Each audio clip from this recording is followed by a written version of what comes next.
इसी बीच आपको बड़ी खबर बताते हैं। आज झारखंड को लेकर के बीजेपी एजेएसयू की मीटिंग की खबर मिल रही है। बीजेपी एजेएसयू के बीच सीट शेयरिंग को लेकर के बातचीत हो सकती है। रात 8 बजे अमित शाह के घर पर महामंथन होगा और एजेएसयू चीफ सुदेश महतो के साथ शाह की यह बैठक है। इस पर निगाहें टिकी रहेंगी। सीट शेयरिंग को लेकर के क्या बातें निकल के आती हैं।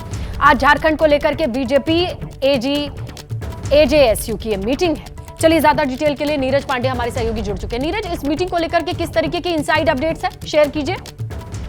देखिए, अभी तक जानकारी ये है कि भारतीय जनता पार्टी और आजसू के बीच में 9 सीटों पर सहमति बन चुकी है, लेकिन आजसू 13 सीटें मांग रही है और भारतीय जनता पार्टी 9 से 10 सीटें देने के लिए तैयार है। इसी को लेकर आज एक फिर से अहम बैठक है। शाम को 8 बजे अमित शाह के आवास पर बैठक है, जिसमें आजसू प्रमुख सुदेश महतो मौजूद रहेंगे, असम के मुख्यमंत्री और राज्य के झारखंड के सह प्रभारी हेमंता बिस्वा शर्मा मौजूद रहेंगे, गृह मंत्री अमित शाह मौजूद रहेंगे और इस मौजूदगी के दौरान ये तय होगा कि फाइनल आजसू को कितनी सीटों पर और कौन कौन से सीटों पर चुनाव गठबंधन के तहत लड़ाया जाएगा, क्योंकि माना जा रहा है अगले 1-2 दिन के अंदर एनडीए गठबंधन की झारखंड को लेकर घोषणा भी हो सकती है, जिसमें आजसू जिन जिन सीटों पर चुनाव लड़ेंगी उन सीटों की घोषणा की जाएगी और जिन सीटों पर भारतीय जनता पार्टी चुनाव लड़ेगी उन सीटों की घोषणा की जाएगी।